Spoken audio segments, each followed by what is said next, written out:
Assalamualaikum warahmatullahi wabarakatuh. Perkenalkan, saya Siti Rahma SPD, peserta pelatihan Coding dan Kecerdasan Artifisial dari UPTD SMP Negeri 3 Pamana yang akan mempersembahkan sebuah video real teaching pada modul 2 dengan topik kemampuan berpikir komputasional pada siswa kelas 7 SMP. Selamat menyaksikan. Assalamualaikum warahmatullahi wabarakatuh. Waalaikumsalam warahmatullahi wabarakatuh. Bagaimana kabarnya hari ini? Baik. Senang? Senang. Semangat? Semangat. Mana semangatmu? Semangatku. Oke, berikan dulu tepuk tangan untuk kita. Oke, baiklah anak-anakku sekalian. Sebelum kita memulai pembelajaran hari ini, kita berdoa dulu ya. Silakan satu orang bisa memimpin doa. Seluruhnya duduk siap gerak. Sebelum kita belajar, mari kita membaca doa. Bismillahirrahmanirrahim. Rabbi zidni ilman warzuqni fahman alim. Kepada Bu Guru, beri salam. Assalamualaikum warahmatullahi wabarakatuh. Waalaikumsalam warahmatullahi wabarakatuh. Baiklah, sebelum kita memulai pembelajaran, Ibu mengecek kehadiran dulu ya. Hadir semua? Siapa yang tidak hadir? Sarina, kenapa Sarina? Sakit. Sakit apa? Demam. Ya. Kita doakan ya untuk teman kita yang sakit agar diberi kesembuhan supaya bisa membersamai kita dalam proses belajar mengajar kita setiap harinya ya. Amin ya rabbal alamin. Baiklah anak-anakku sekalian, sebelum kita memasuki materi, Ibu akan menjelaskan dulu sebenarnya apa tujuan pembelajaran kita hari ini. Yaitu bisa dilihat di atas, yang pertama itu bagaimana anak-anak semua bisa menjelaskan nantinya konsep berpikir komputasional.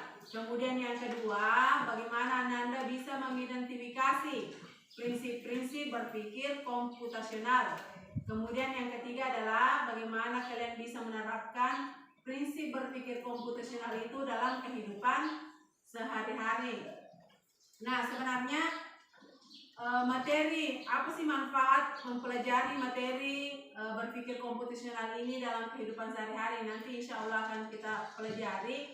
Nah, banyak sekali manfaatnya dalam kehidupan sehari-hari. Sebenarnya dalam kehidupan sehari-hari itu kalian sudah melaksanakan atau sudah melakukan berpikir secara komputasional ya. Banyak hal-hal nanti pada saat materi nanti bilang, oh ternyata begini Ji, artinya ini saya sudah berpikir komputasional. Apa yang kalian lakukan sehari-harinya itu, oh ternyata sudah berpikir secara komputasional. Nah, baiklah anak-anakku sekalian, sebelum kita memulai pembelajaran, kita melakukan ice breaking dulu. Silakan berdiri semua. Mau ice breaking?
sekalian, Ibu akan membagi kelompok terdiri dari 4 orang karena kita di sini jumlahnya 12.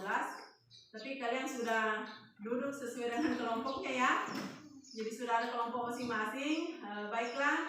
Jadi nanti Ibu akan bagikan lembar kerja peserta didik LKPD. Nanti itu akan dikerjakan sesuai dengan petunjuk apa yang ada di LKPD tersebut. Nah, sebelum kita mengerjakan Ibu membagikan LKPD, Ibu akan memberikan dulu pertanyaan pemantik sebelum kita masuk ke materi ya. Ada sebuah pertanyaan pemantik. Nah, ini pertanyaan pemantiknya. Yang pertama, apa yang terjadi jika kita menjalankan komputer tanpa memberitahu langkah-langkah yang harus dilakukan? Apa kira-kira yang terjadi? Coba satu orang. Ada? Ada yang berkomentar? Ayo. Ayo Deva.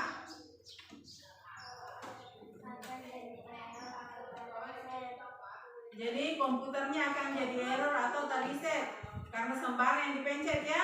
Ya, berikan dulu tepuk tangan untuk temannya. Jadi itu menurut Deva. Kemudian yang kedua, bagaimana kamu menjelaskan langkah-langkah membuat mie instan kepada orang yang belum pernah memasaknya? Ayo, siapa yang bisa? Oh ya, silakan Erik.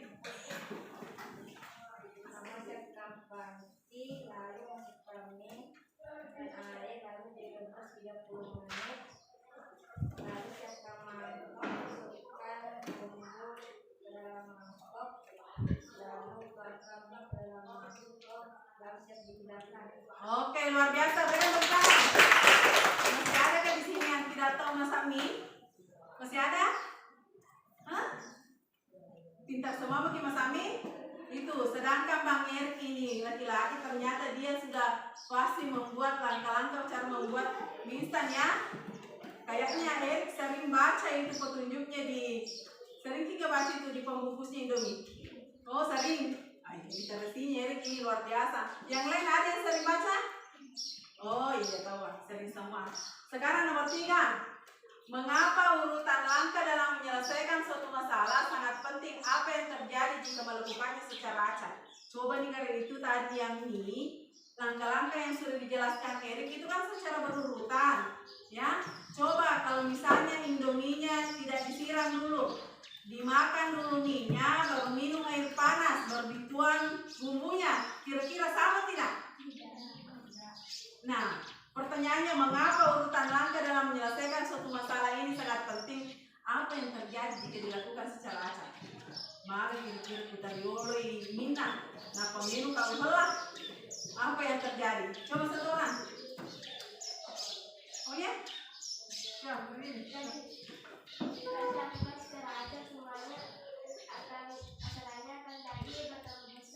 Oke, jika semua dilakukan secara acak, masalahnya akan bertambah besar. Berikan dulu tepuk tangan semuanya.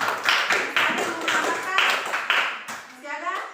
Sekalian, sebelum kita mengerjakan dan Ibu membagikan LKPD, maka Ibu ada tayangan video.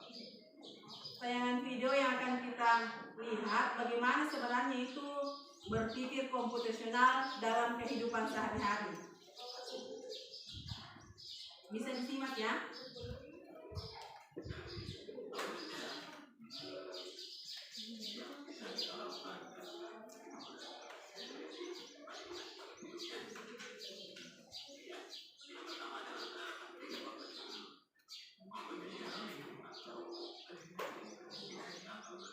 Computational thinking itu artinya berpikir secara komputasional. Ini adalah sebuah kemampuan berpikir untuk menyelesaikan suatu permasalahan secara menyeluruh, logis dan teratur.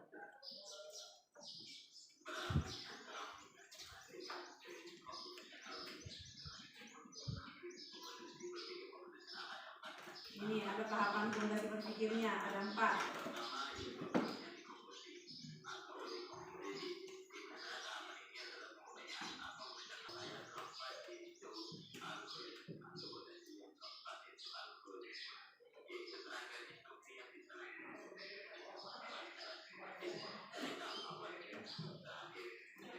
Nah ini ya untuk tahapan fondasi berpikir komputasional ini yang harus dipahami.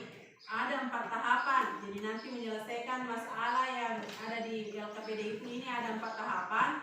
Yang pertama ada namanya dekomposisi. Apa itu dekomposisi? Itu bagaimana kalian bisa mengurai atau memecahkan masalah yang besar ke komponen yang terkecil dari masalah tersebut. Contohnya tadi kalau misalnya mau buat mie instan, apa sih yang itu kan hal besar, bagaimana caranya membuat mie instan?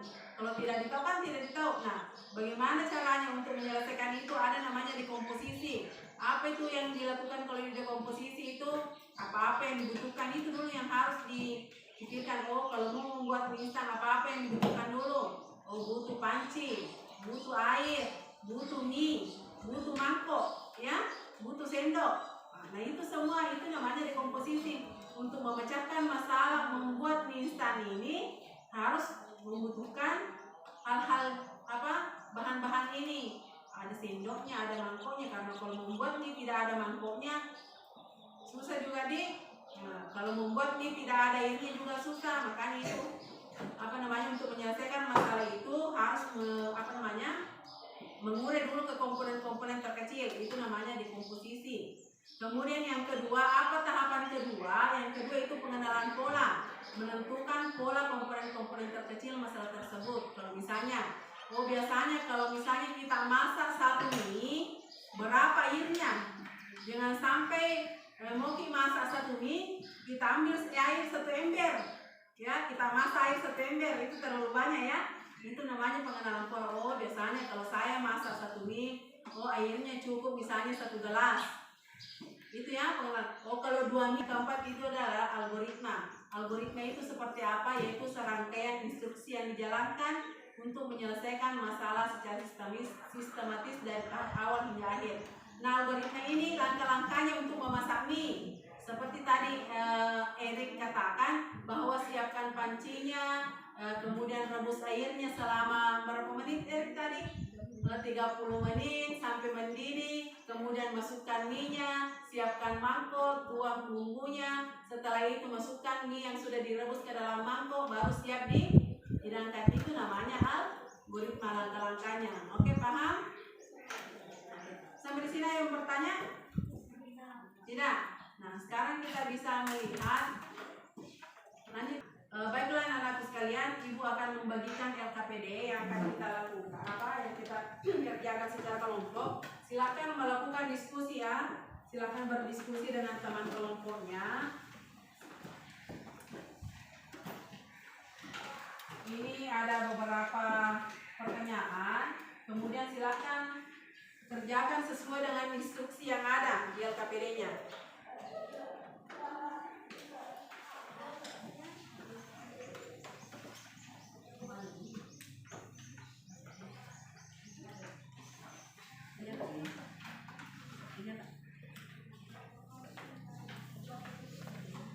Silakan dikerjakan ya.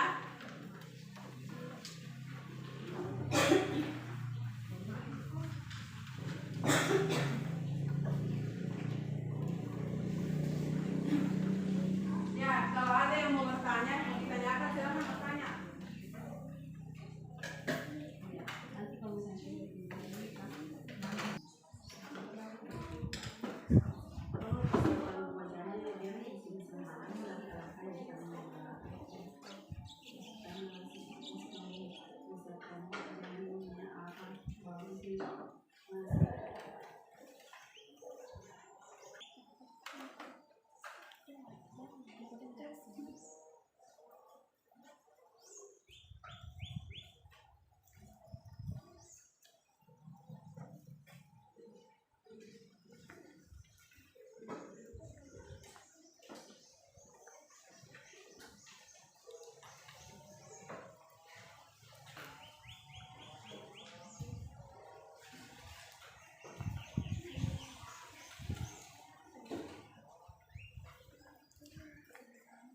silahkan berdiskusi ya.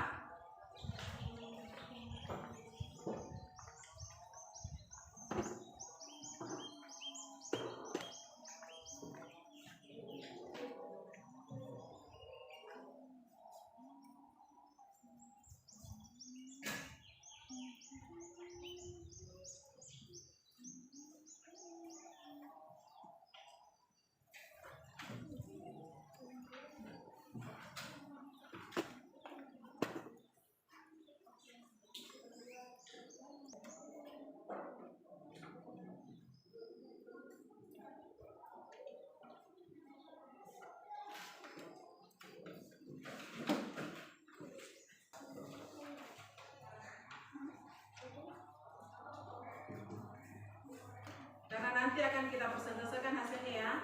Setelah selesai nanti kita akan persentasekan di atas. Ditempel makin dulu yang sudah selesai. Pada ada bisa dilihat yang sudah selesai. Nah, yang sudah selesai ditempel makin. Kasih sedikit supaya tidak terbang-terbang.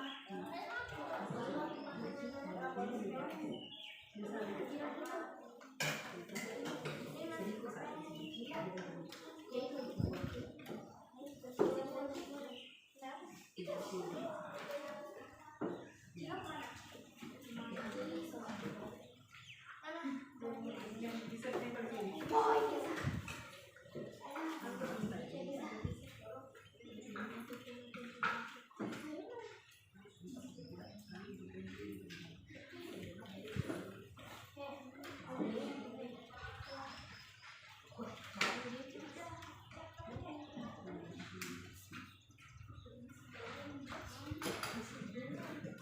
Kalau ada lagi, sini lagi. Ya, kalau ada lagi tempel ini. Sudah selesai.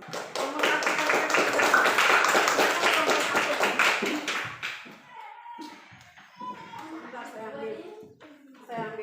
Silakan diperhatikan ya.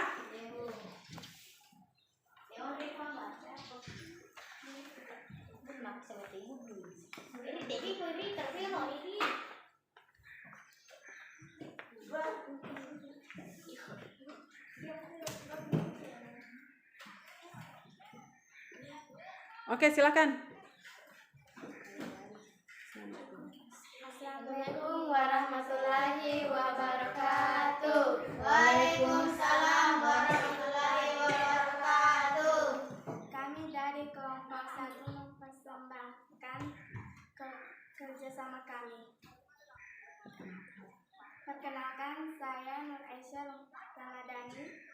Perkenalkan, nama saya Krisya. Perkenalkan, nama saya Sivananda. Perkenalkan, nama saya Eri.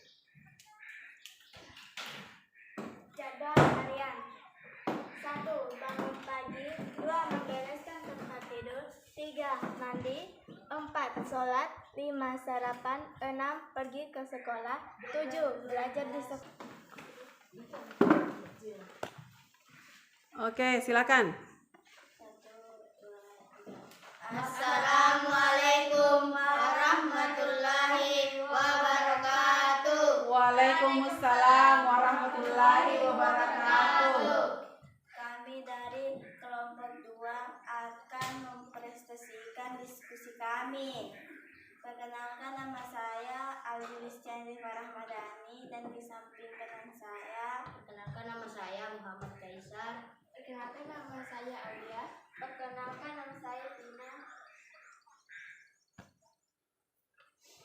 Jadwal harian: 1. Bangun pagi dan membersihkan tempat tidur.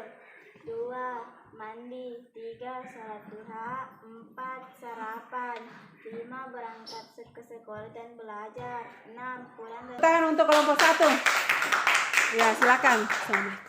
Assalamualaikum warahmatullahi wabarakatuh. Oke, mantap. Selanjutnya kelompok terakhir. Berikan dulu tepuk tangan untuk kelompok terakhir, kelompok 3. Oke. Assalamualaikum warahmatullahi wabarakatuh. Waalaikumsalam warahmatullahi wabarakatuh. Kami dari kelompok 3 ingin mempresentasikan kerja sama kami. Perkenalkan, nama saya Anissa Putri dan ini Sultan. Perkenalkan, nama saya Asmira. Perkenalkan, nama saya Suciati.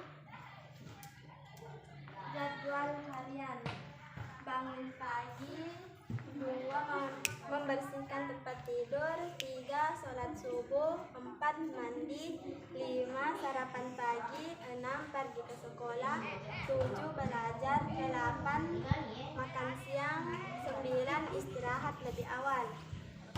Langkah Tepuk tangan untuk kelompok 3. Sekaligus kelompok terakhir. Silakan kembali ke tempat. Assalamualaikum warahmatullahi wabarakatuh. Oke. Itulah tadi penampilan persentase yang sangat luar biasa ya. Sangat luar biasa yang ditampilkan oleh kelompok 1, kelompok 2, dan kelompok 3. Artinya kalian ini sudah menerapkan bagaimana berpikir komputasional, bagaimana membuat pemecahan masalah itu menjadi komponen yang lebih kecil, dekomposisinya dapat, kemudian pengenalan polanya, abstraksinya, dan algoritmanya. Sangat luar biasa ya, berikan lagi tepuk tangan sekali lagi. Nah, sekarang kita masuk ke refleksi. Nah, bagaimana kalian bisa merefleksi untuk pembelajaran kita hari ini? Kemudian bisa juga menarik sebuah kesimpulan. Apa kesimpulan yang kita dapatkan hari ini dalam proses belajar mengajar kita terkait dengan berpikir secara komputasional? Coba ada yang bisa membuat kesimpulan? Ayo bisa. Deva, ayo itu di atas. Itu saja di atas. Ayo. Ya, kesimpulan hari ini. Kesimpulan, dengan menerapkan berpikir komputasional, masalah keterlambatan dapat dipecahkan secara sistematis, logis, dan berulang. Hasilnya siswa bisa mengubah kebiasaan terlambat menjadi disiplin waktu. Oke, berikan dulu tepuk tangan untuk temannya. Ada yang mengumpulkan hari ini, ada beberapa tahapan dalam berpikir komputasional. Ayo. Nah, ayo satu orang. Coba Ica. Ya. Tahapan berpikir. Prinsip-prinsip berpikir komputasional. Dekomposisi, memecah masalah besar atau kompleks menjadi bagian-bagian kecil yang lebih mudah ditangani. Oke. Pengenalan pola, mencari pola atau kesamaan dalam masalah yang dihadapi untuk menemukan solusi yang efisien. Ya. Struktur dan jelas untuk menyelesaikan masalah. Oke, berikan dulu tepuk tangan teman-teman. Jadi kesimpulan kita hari ini ya, bagaimana kalian bisa menerapkan berpikir komputasional dalam kehidupan sehari-hari, terutama dalam keterlambatannya ke sekolah. Jadi bisa Meki buat polanya seperti apa, langkah-langkahnya apa yang menyebabkan terlambat Ki. Bisa disusun seperti tadi yang jadwal harian tak. Oh, bangun pagi, sudah itu mandi, sarapan, sholat duha, pergi ke sekolah ya. Jadi itu bisa mengatasi supaya kalian bisa lebih disiplin. Ada juga tadi yang dikatakan sama temannya, ada tahapan atau prinsip berpikir komputasional, ada berapa? 4. Yang pertama dekomposisi, kemudian yang kedua pengenalan pola, yang ketiga abstraksi, dan yang keempat adalah algoritma. Ya, sangat luar biasa ya untuk hari ini. Nah, sekarang saya mau kita melakukan refleksi. Refleksi dulu. Coba ada masing-masing kelompok lah. Masing-masing kelompok mewakili kelompoknya untuk melakukan refleksi. Apa yang kalian dapatkan hari pertama? Apa yang kalian dapatkan selama pembelajaran KKA hari ini? Kemudian yang kedua adalah bagaimana perasaan kalian belajar KKA hari ini ya. Kita mulai dari kelompok 3 dulu. Silakan kelompok 3.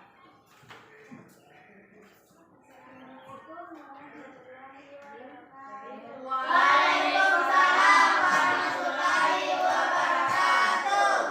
Yang saya dapatkan hari ini dapat membuat kopi dan memasak nasi. Dan perasaan saya hari ini bahagia. Oke, berikan dulu tepuk tangan untuk temannya. Ternyata Alia hari ini apa yang didapatkan itu, Alia sudah bisa memasak nasi dan sudah bisa buat kopi. Jadi bisa begini nanti membuatkan kopi Alia ini, dan perasaannya katanya bahagia dan senang. Selanjutnya kelompok 2. Assalamualaikum warahmatullahi wabarakatuh. Waalaikumsalam warahmatullahi wabarakatuh. Yang saya dapatkan hari ini belajar tentang adalah prinsip-prinsip berpikir komputasional dan jadwal menu makanan sehat. Tentang perasaan saya hari ini senang dan bahagia.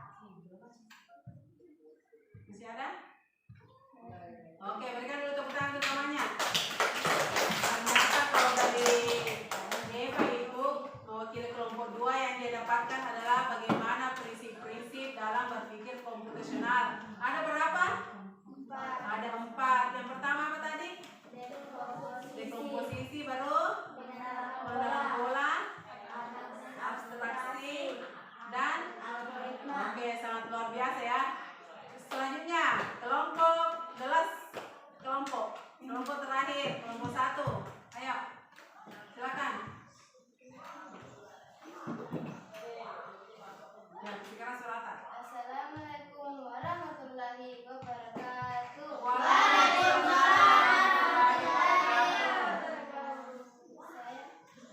Saya dapatkan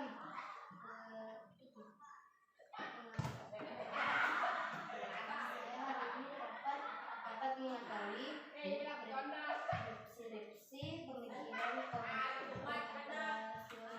Oke, prinsip-prinsip komputasional apa lagi? Perasaan saya hari ini senang dan bahagia. Oke, senang dan bahagia. Masih ada? Oke, berikan dulu tepuk tangan untuk namanya. Sangat luar biasa ya.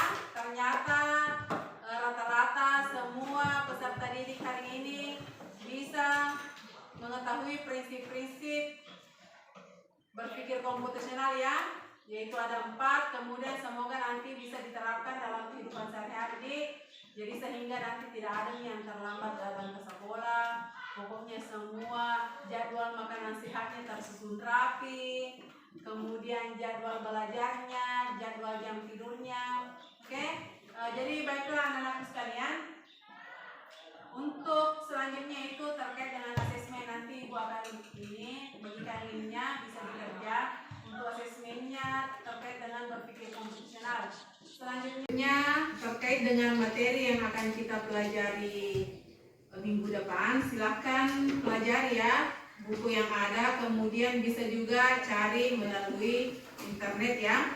Jadi ingatkan kembali bahwa materi untuk hari ini silahkan diaplikasikan dalam kehidupan sehari-hari tadi, terutama dalam membuat jadwal pelajaran, membuat kegiatan-kegiatan aktivitas untuk sehari-harinya. Jadi baiklah anak-anakku sekalian, untuk hari ini saya rasa Ibu cukup sampai di sini. Insya Allah akan kita bertemu minggu depan. Oke, assalamualaikum warahmatullahi wabarakatuh. Waalaikumsalam.